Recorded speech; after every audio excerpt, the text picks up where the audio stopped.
धरण उशाला अन कोरड घशाला. अखेर सातपुड्याच्या दुर्गम सादरी पाड्यावर पोहोचले नळाचे पाणी. चिमुकल्यांचा जल्लोष, ग्रामस्थांच्या डोळ्यात आनंदाश्रू.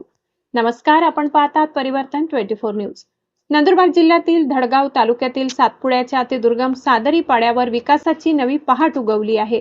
अनेक वर्षापासून पिण्याच्या पाण्यासाठी वणवण भटकणाऱ्या ग्रामस्थांची तहान अखेर भागली आहे.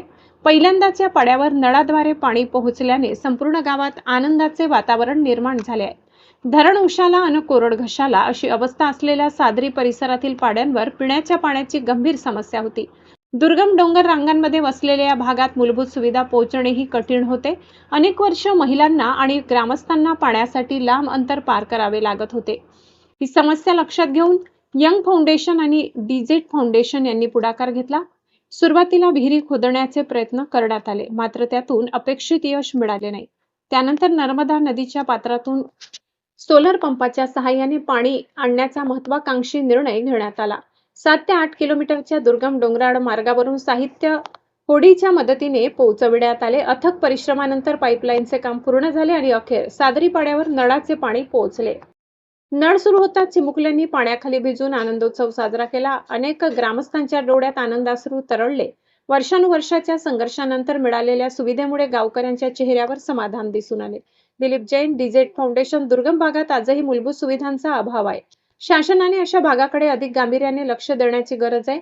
समाजातील सर्व घटकांनी एकत्र येऊन अशा वाड्यापाड्यापर्यंत विकास पोहोचवला पाहिजे. या उपक्रमामुळे केवळ पाण्याचा प्रश्न सुटला नाही, तर दुर्गम भागातील विकासाची नवी आशाही निर्माण झाली आहे. सादरी पाड्यावरील हा जलप्रकल्प अनेकांसाठी प्रेरणादायी ठरत आहे. सातपुड्याच्या दुर्गम सादरी पाड्यावर पोहोचलेले नळाचे पाणी हे केवळ पाणी नसून ते विकास, आशा आणि नवजीवनाचा प्रवाह आहे. परिवर्तन 24 न्यूज, जनतेच्या प्रश्नांना आवाज. धडगाव तालुक्यातील उर्द्या ग्रामपंचायतीमध्ये मोठ्या प्रमाणात पाणी टंचाई आहे.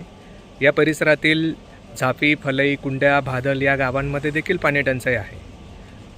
नर्मदेच्या काठावरील सादरी पाड्यामध्ये एवढ्या वर्षांमध्ये कधीही नळाचे पाणी आलेले नव्हते. यंग फाउंडेशन या भागात काम करते. यंग फाउंडेशनने आवाहन केल्यानंतर मुंबई येथील DJD फाउंडेशनचे दिलीप जैन यांनी प्रत्यक्ष येऊन या ठिकाणी सोलर पंप बसवण्यासाठी मदत केली. या पाड्यामध्ये पहिल्यांदाच नळांना पाणी आले आणि हे पाणी बघून या पाड्यातील लोकांना खूप मोठ्या प्रमाणात आनंद झाला की पहिल्यांदाच नळाचं पाणी पिण्यासाठी उपलब्ध झाले. खरं तर या भागात सरकारी यंत्रणा ही नावालाच आहे. अजूनही अनेक पाड्यांमध्ये भीषण पाणी टंचाई आहे. 3-3, 4-4 किलोमीटर अंतरावरनं पाणी आणावं लागतं.